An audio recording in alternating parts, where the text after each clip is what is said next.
पाकिस्तान जो बना है वो अमेरिका और वेस्टर्न अलायंस के ऊपर बना है, ना कि इंडिया के मुसलमानों के लिए वो होमलैंड बना है। जो वाकई तस्वुर जो है कि पाकिस्तान जो है साउथ एशिया के सब कॉन्टिनेंट के अंदर वो मुसलमानों का होमलैंड है, ये जो है ये बकवास है। ये जो थेरी जो जीना लेकर के आ रहे थे और जो सारे लोग जो है दीवाने हो गए थे पाकिस्तान में, ये बकवास है।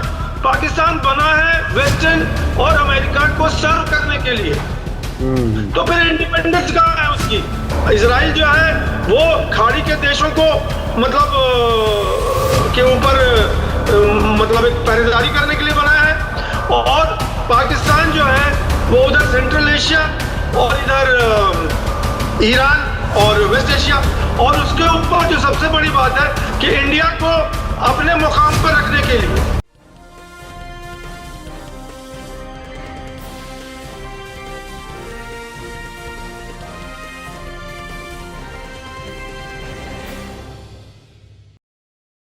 हेलो, नमस्कार, आदाब, सत श्री अकाल और अस्सलाम वालेकुम। मैं हूं मोहम्मद अहमद काज़मी। लेकर आया हूं खास फ्राइडे का प्रोग्राम साउथ एशिया पर नजर सैयद अली मुश्तबा के साथ। सैयद अली मुश्तबा साहब चेन्नई में रहते हैं, सीनियर जर्नलिस्ट हैं और साउथ एशिया पर उनकी खास नजर है। आप कई मुल्कों से, जो पड़ोसी मुल्क हैं उसमें बहुत से पत्रकारों से, बहुत से रिसर्च स्कॉलर्स से भी राब्ते में रहते हैं। जो आमतौर पर मीडिया में खबरें आती हैं उससे ज्यादा गहराई आपकी इंफॉर्मेशन में होती है। आज हम जिन इश्यूज पर बात कर रहे हैं वो पाकिस्तान में इमरान खान की गिरफ्तारी के बाद जो हालात हैं उस पर बात करेंगे। वहां कई लोगों के मरने की खबर है, प्रोटेस्ट पूरे मुल्क में हो रहे हैं और इमरान खान को 8 दिन की नेशनल अकाउंटेबिलिटी ब्यूरो NAB जिसे कहा जाता है उसके कस्टडी में है वो, उस पर हम बात करेंगे। इसके अलावा नेपाल में एक बहुत ही दिलचस्प खबर आ रही है। सरकार के लोगों ने मिलकर कोई ऐसा स्कैम किया जिसमें उन्होंने नेपालियों को अमेरिका और कुछ वेस्टर्न मुल्कों में भेजने का काम किया। उनकी मर्जी थी, भूटान से आने वाले रिफ्यूजीज को वो अपने यहाँ पनाह देना चाहते थे, लेकिन बहुत बड़ा स्कैम हुआ और वहां से बहुत से आम नेपाली अमेरिका और यूरोपियन मुल्कों में जाकर के बस गए और उसमें सरकार शामिल है, ऐसी खबर है। इसके अलावा नेपाल से ही खबर है कि वहां सरकार अब भी स्टेबल नहीं है। बार बार कैबिनेट एक्सपेंशन और कई सियासी पार्टी के लीडर्स को मुतमईन करने के लिए कोशिश कर रहे हैं प्रचंड, लेकिन वो नहीं हो पा रहा है। ये सब हम बात करेंगे। और एक और बड़ी खबर आ रही है वो ये कि इस्लामाबाद में एक मीटिंग हुई है जिसमें अफगानिस्तान, पाकिस्तान और चीन की मीटिंग हुई है। वो काफी अहम है। ऐसा लगता है कि चीन वहां भी बहुत कुछ कर रहा है। अमेरिका के लिए चीन मुश्किलात खड़ी कर रहा है। हम अब तक आपको बहुत सी ऐसी खबरें बताते रहे हैं कि खासतौर पर मिडिल ईस्ट में वहां क्या कुछ हो रहा है, उसमें चीन हावी हो रहा है। यूक्रेन जंग को खत्म कराने के लिए भी वो आगे बढ़ रहा है। इजराइल फिलिस्तीन टकराव को कम करने के भी। तो इसमें अमेरिका के लिए क्या यहां भी कोई खास मुश्किल बढ़ने वाली है, ये हम समझेंगे। सैयद अली मुश्तबा साहब, वेलकम है आपका। मीडिया स्टार वर्ल्ड को आप वक्त दे देते हैं, उसके लिए शुक्रिया। आप ये बताइए कि अब क्या होगा इमरान खान का? ये एक बड़ा सवाल है, क्योंकि वहां की सियासत में इमरान खान जिस तेजी से आए और जिस तेजी से गए, उसमें ऐसा लगता है कि वहीं की फौज उन्हें लाई थी और उसी फौज ने उनको वापस धकेल दिया। आपकी क्या राय है? देखिए काज़मी साहब, बहुत शुक्रिया। हमारे सामीन को मेरा आदाब, सत श्री अकाल और अस्सलाम वालेकुम। अब इमरान खान का क्या होगा, ये तो बड़ी ही इवॉल्विंग स्टोरी है। मैं कोई नजूम भी तो हूं नहीं कि जो मैं कहूं कि यही होगा और कुछ नहीं हो सकता है। तो यहाँ पे कुछ भी हो सकता है। ये मेरा जो इसका एनालिसिस है कि आज जो मैं ये रिकॉर्डिंग करा रहा हूं उसमें मैं यही कह सकता हूं कि इमरान खान का कुछ भी हो सकता है। एक तो जो सिनारियो मुझे समझ में आ रहा है कि वो कोर्ट इंटरवीन फिर करे उनको और एक 10-15 दिन उनको मतलब हिरासत में रख करके उनको छोड़ दे और उनकी अपनी पॉलिटिकल एक्टिविटी जो है वो चलती रहे, और फिर जब इलेक्शन होगा तो उसमें फिर इमरान खान जो है वो आएंगे। दूसरी सिनेरियो जो हमें समझ में आ रहा है कि अब जो इमरान खान है वो जेल में ही बंद रहेंगे, उनके अब छूटने का बहुत ही कम मतलब अनुमान है। वो इसलिए है कि आपने पहले भी देखा था कि कैसे जियाउल हक ने जुल्फिकार अली भुट्टो को कोई केस में फंसा करके उनको जेल में बंद कर दिया था, और उसी तरह की कोई घटना अभी भी हो रही है। जुल्फिकार अली भुट्टो जो थे वो मोस्ट पॉपुलर लीडर थे पाकिस्तान के, और वही चीज अभी पाकिस्तान के अंदर है कि मोस्ट पॉपुलर लीडर हैं वो इमरान खान। अब इमरान खान ने ये जो अपनी जहां पहुंचे हैं, इस पहुंचने में इमरान खान के अलावा और किसी को दोष नहीं दिया जा सकता है। इमरान खान ने पहली तो अपनी लड़ाई लड़ ली अमेरिका के साथ, उनको खिलाफ कर लिया। दूसरा, उन्होंने जो उनके आर्मी चीफ थे उनको खफा कर लिया। अब जो दूसरे आर्मी चीफ आए हैं, इनसे भी उनकी कोई बहुत ज्यादा घनिष्ठता नहीं है और उनका याराना नहीं है। अब उसके बाद ये पब्लिक रैली में आईएसआई और आर्मी को जो है करप्शन के ऊपर जो है वो लेके आ रहे हैं कि आर्मी जो है करप्ट है और आईएसआई जो करप्ट है, और बहुत सारे एग्जाम्पल उन्होंने दिया है। एक तो एग्जाम्पल उन्होंने बाकायदा किया है कि कीनिया में जो एक पाकिस्तानी जर्नलिस्ट था जिसका वहां मतलब इनकाउंटर हुआ या वो मारा गया, उसमें आईएसआई का हाथ था। इस तरह के बहुत सारे खुफिया चीजें जो हैं वो इमरान खान पब्लिक में बोल रहे हैं आर्मी के अगेंस्ट में। तो अब ऐसी हालत में आर्मी क्या चुप बैठेगी? और एक चीज जो मैं आपको अपने सामाइन को बता दूं कि ये जो अरेस्ट हुआ है, ये तो उनका करप्शन चार्जेस पे अरेस्ट हुआ है। अब वो करप्शन उन्होंने किया कि नहीं किया, वो तो कोर्ट में साबित होगी कि वो निर्दोष हैं या उन्होंने बाकायदा जो है कुछ करप्शन किया। लेकिन जिस तरह से आर्मी ने उनको उठाया, वो कोर्ट के अंदर जा रहे थे, वो बायोमेट्रिक्स अपना लगा रहे थे और मतलब क्रॉस करने के लिए रोड उसको जो उनका वो होता है, उसमें शीशे का एक वो था, उसको आर्मी ने तोड़ दिया बैटन से शीशे को। और शीशे को तोड़ने के बाद एक मतलब बहुत ही कहने का मतलब है कि जुर्रत कर करके वो उस प्रीमिसेस में आ गया। उसने वकीलों को मारा, वहां के जो रेंजर्स थे, आर्मी के लोग थे, और उनके जो पर्सनल बॉडीगार्ड थे उनको भी मारा, और इमरान खान को बाकायदा उठा करके काली गाड़ी में बैठा करके वो लेके चले गए। तो इस तरह से आर्मी जो है एक पॉपुलर लीडर को, जो कि मोस्ट पॉपुलर लीडर है, कल हो सकता है कि प्राइम मिनिस्टर भी हो जाए पाकिस्तान का, तो इस तरह से आप उसको उठा के ले जा रहे हैं। तो आप समझ सकते हैं कि आर्मी के अंदर कितना गुस्सा है इमरान खान के अगेंस्ट में। और जिस भी ओहदेदार ने ये ऑर्डर दिया होगा, वो तो कुछ समझ के ही ऑर्डर दिया होगा उसने ना, कि कोई आदमी इमरान खान के ऐसा, अब मोदी जी को कोई उठा सकता है आर्मी का बंदा यहाँ पे उस तरह से? कोई हिम्मत नहीं कर सकता। अच्छा, आपने कई बार बल्कि एक बार से ज्यादा कहा कि पाकिस्तान में AAA पर मुल्क चलता है। तो AAA में से एक तो अल्लाह, एक अमेरिका, एक आर्मी। तो उन्होंने अमेरिका और आर्मी को नाराज कर दिया, यानी 2/3 जो उनका सहारा था वो उन्होंने खुद तोड़ दिया। ये ऐसी हालत में इमरान खान आने वाले वक्त में कैसे सियासत में वापस रह सकते हैं? और अमेरिका, देखिए अमेरिका के बारे में यह कहा जाता है वो दुश्मनी भूलता नहीं है, और वो जब दुश्मनी करता है तो वो जहां भी मौका हो वो अपनी कोशिश पूरी करता है। तो क्या अमेरिका कभी इमरान खान को या वहां की फौज सियासत में पनपने देगी? देखिए, ये जो है वो मैंने पहले भी आपके प्रोग्राम में कहा था कि ये पाकिस्तान का जो मामला है और इमरान खान की सियासत है, वो उस सियासत जो है वो पठान के दिमाग से चलते हैं, वो मुझे जैसा लगता है यहां से बैठ के।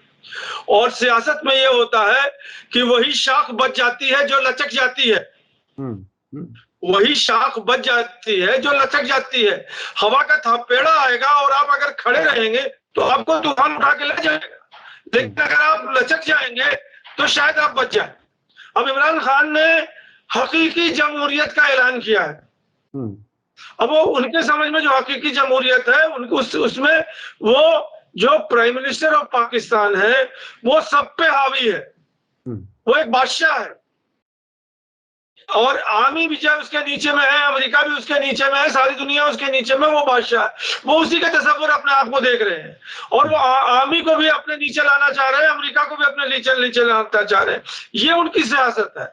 लेकिन जो डिप्लोमेसी होती है, वही मैंने बात कही ना कि बच जाती है वही शाख जो लचक जाती है। अब इमरान खान लचकना जानते नहीं है, वो उनका तरीका है। जब वो नहीं लचकना चाहते हैं तो जाइए जेल में आप पड़े रहिए।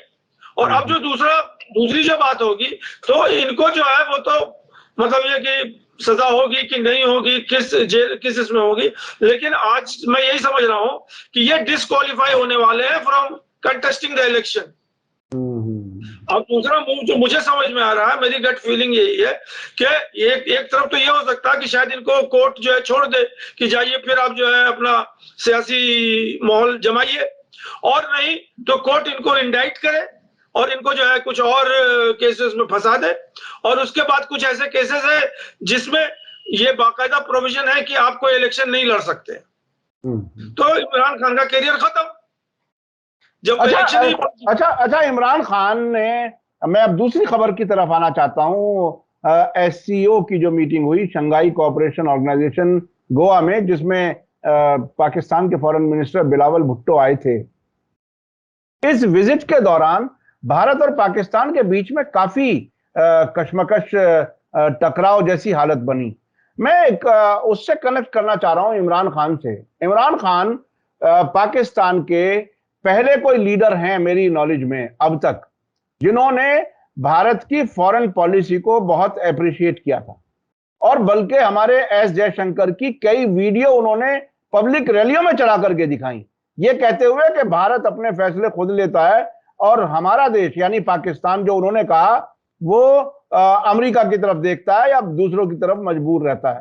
तो ऐसी हालत में अब ये जो भारत और पाकिस्तान का टकराव एससीओ में हुआ, क्या आपको क्या लगता है, एस जयशंकर ने क्या सही तरीके से हैंडल किया, या अपने मेहमान को घर बुला करके ऐसा नहीं करना चाहिए था? क्या कुछ है बिलावल भुट्टो की विजिट के बारे में आपकी क्या सोच है? देखिए, इस एससीओ को पहले समझने के लिए जो आपका पहला सवाल था, जिसको आप खुद नहीं जवाब दे सके या आप सवाल नहीं कर सके, वो था कि इमरान खान जो है, मुझे ऐसा लगता है कि उनको अभी पाकिस्तान की हिस्ट्री उन्होंने नहीं, वो इस्लामिक हिस्ट्री बहुत जानते हैं और निज़ाम मुस्तफ़ा और मदीना और वो सब बहुत अच्छे से जानते हैं। पाकिस्तान जो बना है वो अमेरिका और वेस्टर्न अलायंस के ऊपर बना है, ना कि इंडिया के मुसलमानों के लिए वो होमलैंड बना है। जो वाकई तस्वुर जो है कि पाकिस्तान जो है साउथ एशिया के सब कॉन्टिनेंट के अंदर वो मुसलमानों का होमलैंड है, ये जो है ये बकवास है। ये जो थेरी जो जीना लेकर के आ रहे थे और जो सारे लोग जो है दीवाने हो गए थे पाकिस्तान में, ये बकवास है। पाकिस्तान बना है वेस्टर्न और अमेरिका को सर्व करने के लिए, तो फिर इंडिपेंडेंस कहाँ है उसकी? ये तो जिस दिन से बना है, ये बहुत बड़ी बात आप कह रहे हैं। मैं अपने दर्शकों को याद दिला दूं कि 1947 के बाद पाकिस्तान अमेरिका के खेमे में और भारत उस वक्त के सोवियत यूनियन के खेमे में था, और दोनों की आपस में कशमकश रहती थी, टकराव रहता था, और दोनों बिल्कुल अलग अलग खेमे में थे।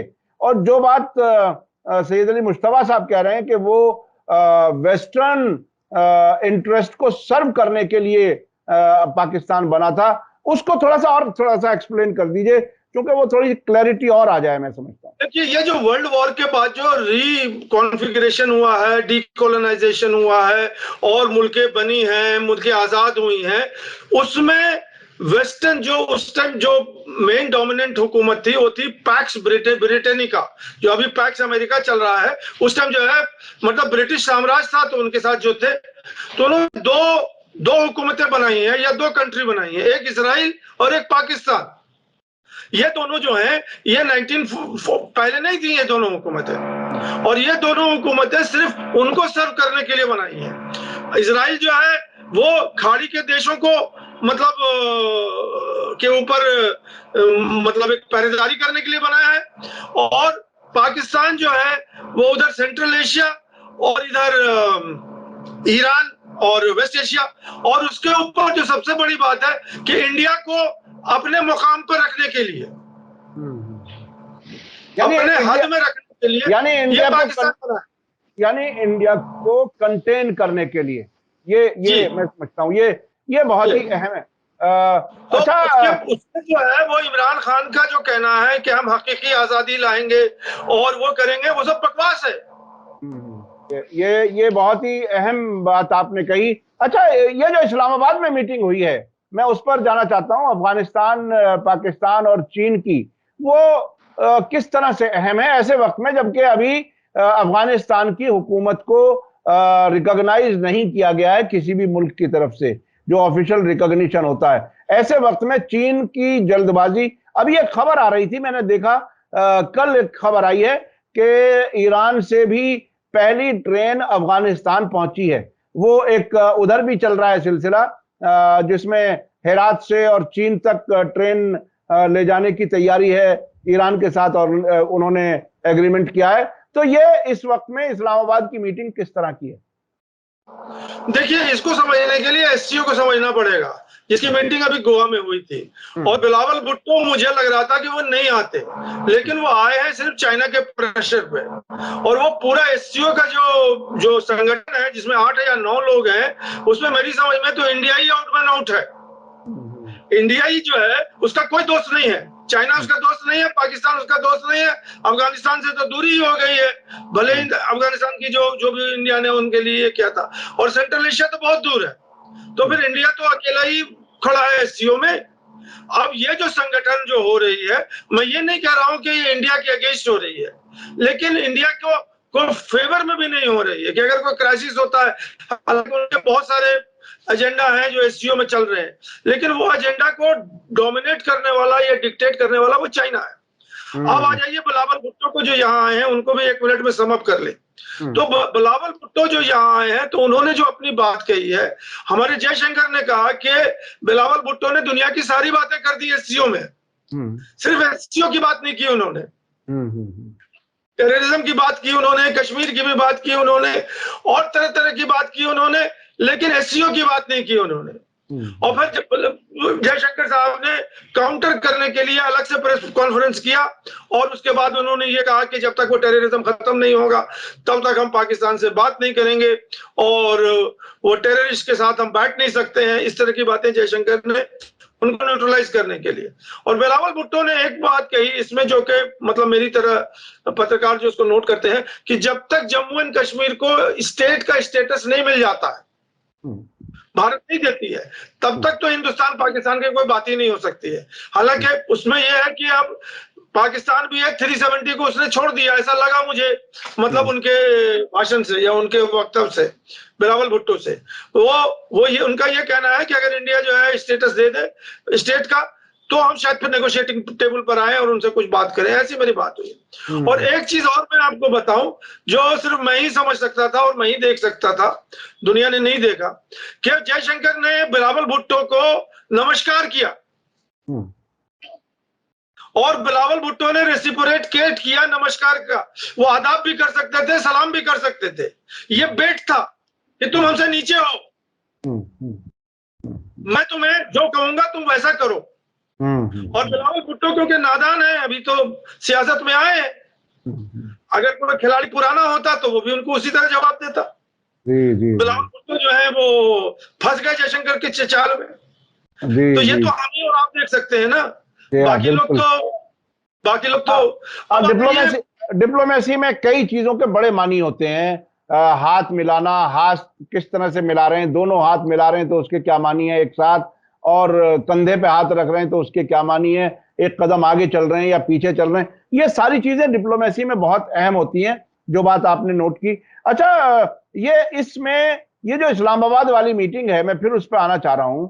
उसमें चीन क्या चाहता है? देखिए, चीन और पाकिस्तान दोनों भारत के राइवल्स हैं, दुश्मन हैं। जब वो दोनों एक साथ बैठते हैं किसी तीसरे मुल्क के साथ, तो वो जरूर कहीं ना कहीं एंटी इंडिया बात आगे बढ़ाने की कोई कोशिश करेंगे। क्या अफगानिस्तान की तालिबान हुकूमत को भी, हालांकि भारत ने किसी हद तक तालिबान से बातचीत और वहां टेक्निकल टीम और वहां जलजले के टाइम पर मदद, ये सब उन्होंने भेजी है भारत ने। उसमें क्या अब तालिबान को भी एंटी इंडिया खेमे में पूरी तरह से लाने की कोशिश है क्या? देखिए, चीन जो है, ये जो एससीओ है, ये तो एससीओ तो चीन का ही मतलब डिक्टेटर, जैसे नेटो जो है वो अमेरिका के अंडर में आता है। अब ये जो अफगानिस्तान, हाँ, इस्लामाबाद में जो मीटिंग हुई थी, ये एससीओ से बाहर हुई थी। और यहाँ पे ये जो फॉरेन मिनिस्टर थे क्विन गांग जो आए थे गोवा में, और बिलावल जो है भुट्टो जो है वो यहाँ आए थे। ये दोनों फिर गए वहां से, यहीं से जो है क्विन गांग जो है गए इस्लामाबाद। और उधर से मुत्तकी साहब जो है, आमिर खान मुत्तकी नाम है उनका पूरा, जी जी जी, उनको यूनाइटेड नेशन ने अलाउ किया था, बकायदा परमिशन दिया कि आप जाइए, जाकर के इस्लामाबाद में मीटिंग कीजिए। और काफी उन्होंने चाइना के साथ 1-to-1 मीटिंग की है, इस्लामाबाद में तो हुई है।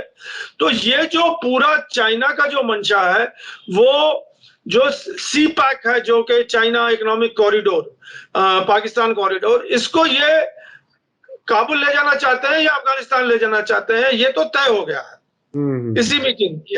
5वीं मीटिंग इनकी, अपनी ट्राइलेटरल मीटिंग इन्होंने खोली हुई है। लेकिन इसमें एक एंगल ये भी आता है कि यूनाइटेड नेशन ने मुत्तकी को इजाजत दी। आमतौर पर यह समझा जाता है, ये दुनिया भर में एक नैरेटिव है, और हम आप जैसे लोग भी काफी हद तक कन्विंस होते हैं कभी कभी, कि यूनाइटेड नेशन का कोई फैसला बगैर अमेरिका के कंसेंट के नहीं होता। तो क्या अमेरिका इनको पुश कर रहा है तालिबान को वहां तक जाने के लिए, चीन के नजदीक और पाकिस्तान के साथ कुछ करने के लिए? ये कुछ बात थोड़ा सा समझने में नहीं आ रही, क्योंकि चीन की एक्सेस अफगानिस्तान में अमेरिका क्यों बढ़वाना चाहेगा? जी, ये बहुत ही मतलब मीनिंगफुल सवाल है, और मैं भी कभी कभी यही सोचता हूं कि ये पूरा जो एससीओ है, या ये ट्राइलैटरल जो चाइना, पाकिस्तान और अफगानिस्तान की जो मीटिंग है, ये सिर्फ और सिर्फ एक मकसद है कि चाइना सेंट्रल एशिया में जाना चाहता है वाया पाकिस्तान एंड अफगानिस्तान।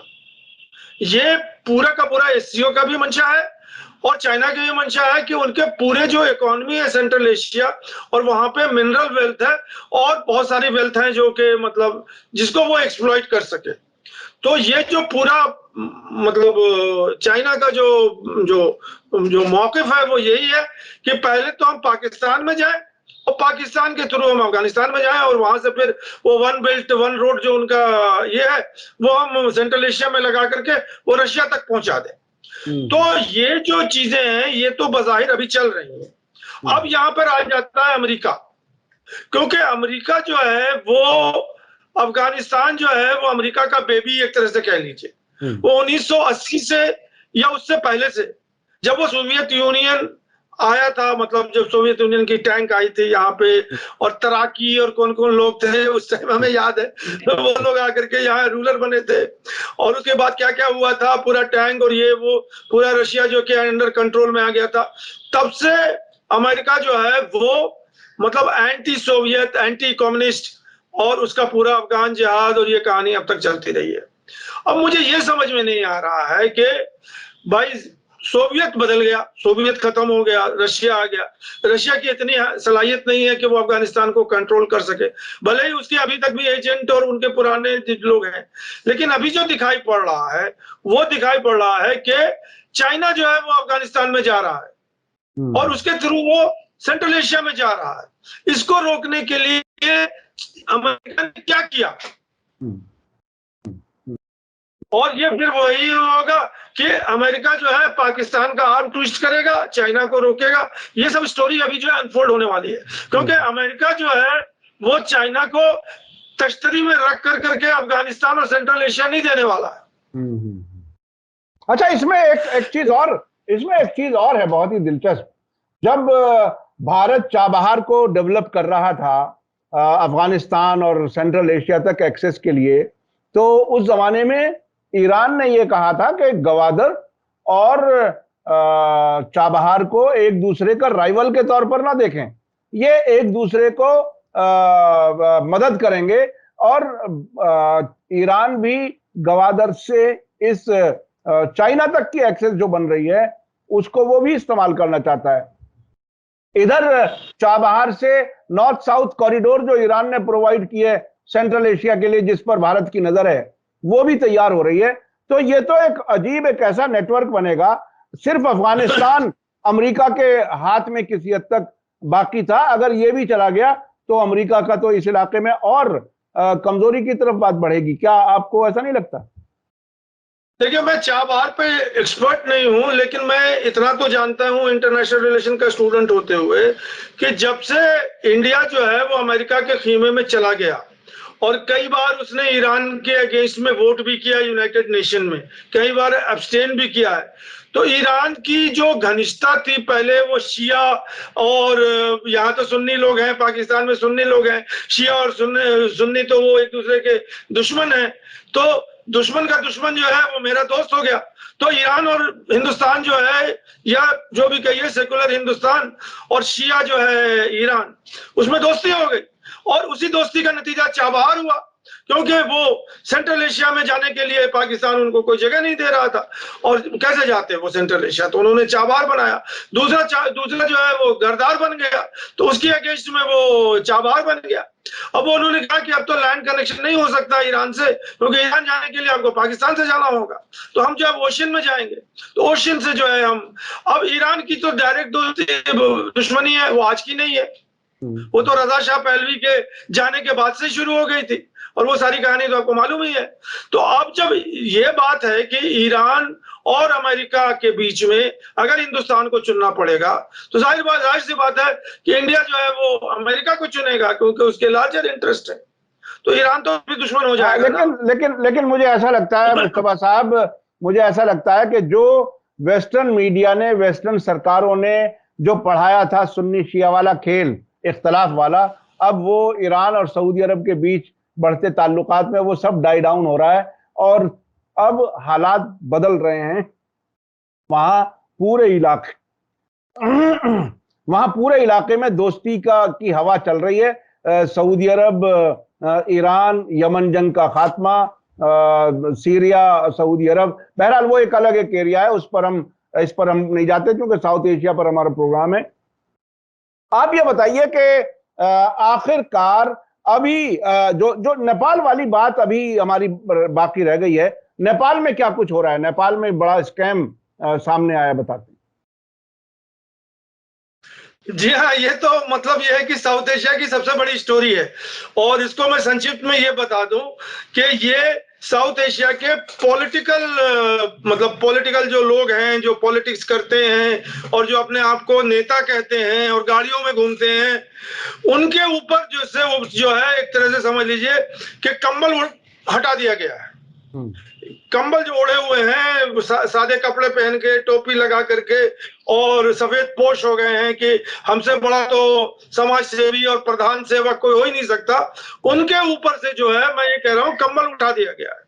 ये जो स्कैम है, ये बहुत बड़ा स्कैम है साउथ एशिया का, जिसमें नेपाल के पॉलिटिशियन ने नेपाल के नागरिक को अमेरिका भेजा है पैसे लेकर के, इसलिए कि अमेरिका जो भूटान से जो नेपाली रिफ्यूजी भगाए गए थे 1990s के बाद और कैंप में रह रहे थे नेपाल में, उनको उसने एक्सेप्ट किया कि भाई ये रिफ्यूजी कहाँ जाएंगे, ये तो स्टेटलेस पीपल है, तो इनको आप हमारे यहाँ भेज दो। तो उन लोगों को ना भेज करके बल्कि कॉमन लोगों से पैसे लेकर के उस टाइम के पॉलिटिशियन ने उन जिनसे पैसे लिए थे, जैसे हमारे यहाँ मतलब बहुत सारे स्कैम होते हैं, खासकर जॉब के स्कैम होते हैं कि पर्चा आउट हो जाता है, और इम्तिहान के स्कैम होते हैं कि पर्चा आउट हो जाता है, ये तो इंडिया में होता ही रहता है। ये नेपाल में पहली बार हुआ है कि जो वहां के पॉलिटिशियन हैं, उन्होंने पैसे लेकर के जो रियल और जेन्युइन रिफ्यूजी थे उनको नहीं भेजा, बल्कि जो लोगों ने पैसे दिए, जिसने पैसे बढ़ के दिए, बोली लगी, डाक लगी, और जिसने दिया उनको पेपर ऊपर बना करके अमेरिका में भेज दिया। अब वो अमेरिका के सिटीजन भी हो गए हैं, आराम से जो है कारों में घूम रहे हैं, कारों में चल रहे हैं। अब ये जो स्कैम है, ये अभी बिल्कुल मतलब ये है कि इसका पर्दाफाश हुआ। और खास बात आपको मैं बता दूं कि अभी उनका सेशन चल रहा था पार्लियामेंट में, और एक जो उनका एमपी है वो बोलना चाह रहा था इसमें, उसको रोक दिया स्पीकर ने वहां के पार्लियामेंट में कि आप नहीं बोल सकते हो, तो उसने अपना शर्ट उतार लिया। सदन के अंदर उसने अपना शर्ट उतार लिया। फिर बात हो गई कि आप जो है इंडिसेंसी कर रहे हो, तो फिर उसको जो है कहने दिया गया कि क्या आप बोलना चाह रहे हो। उसको बोलने की इजाजत नहीं थी। जब उसने ये तमाशे किए तब इसने ये बात की कि ये हुआ है। और अभी देखिए उसके अंदर तहकीकात हो रही है, कुछ अरेस्ट किए हैं। उस टाइम के जो स्पीकर थे और कौन कौन लीडर थे वो अभी अब एक्टिव हो गई है, वहां की सरकार भी और वहां की पुलिस भी। अब उसकी तशवीश हो रही है। लेकिन मेरा ये कहना है और एनालिसिस का कहना है कि ये छवि है साउथ एशिया के पॉलिटिशियन की। जी जी जी जी। जिनको आप प्रधान सेवक कहते हैं और जिनको आप जनता का सेवक कहते हैं, वो लोग जो हैं वो आप ही को बेच रहे हैं। यानी जो जो जो उनकी जिम्मेदारी देश के लोगों की, देश की भलाई की बात है, वो जिम्मेदारी पूरी ना करके वो अपनी जेबें भरने का काम करते हैं। अक्सर ऐसे लोग हैं। और ये नेपाल में एक बहुत नए किस्म का स्कैम आया है। इससे पहले कभी इस किस्म की बातें आई नहीं।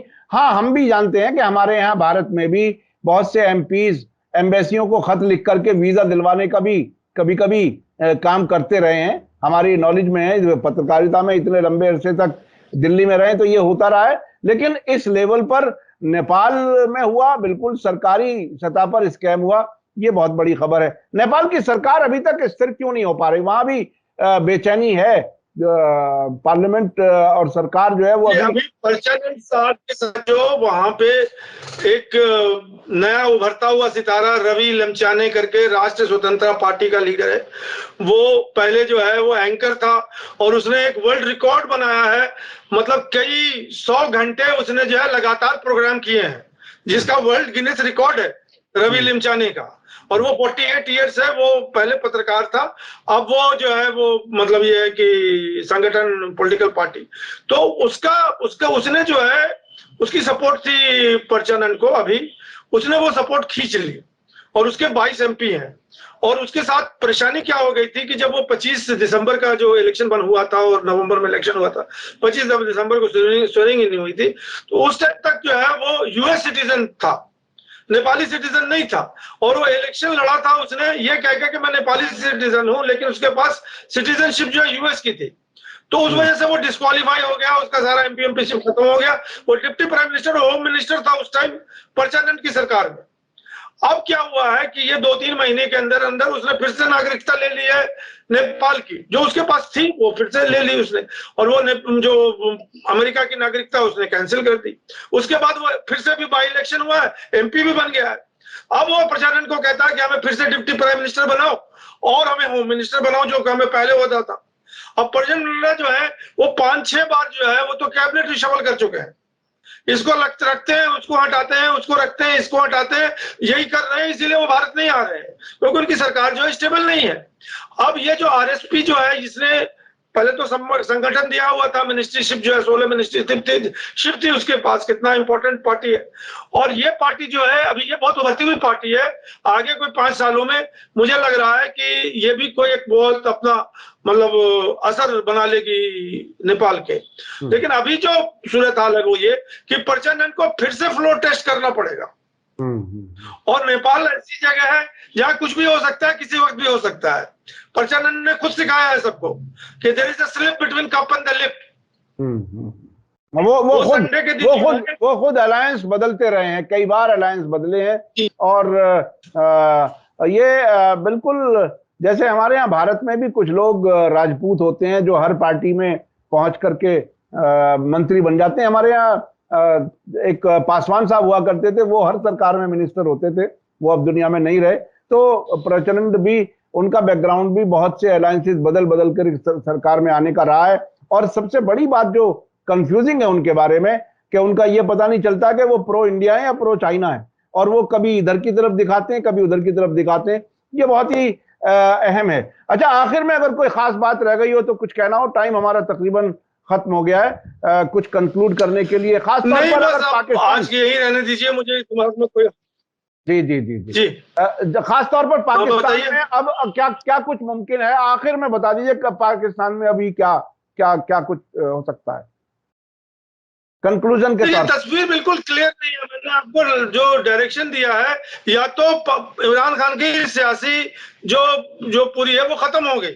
हाँ। अब Imran Khan is dead from Pakistani politics, he is out of. अभी तो एक मोहतरमा जो है पाकिस्तान की, उन्होंने कुछ ट्वीट किया है, पुलिस को कंप्लेन किया है कि आप जो है प्रधानमंत्री से जो है आप कहिए कि यहाँ जो है वो आपने रहो के और इसको उसको भेज करके इमरान खान को निकलवा दे। ये मंजर-ए-आम पे दिल्ली पुलिस ने उनको बताया कि आपने कैसे हमें कंप्लेन कर दिया जबकि आपके यहाँ इंटरनेट बंद है।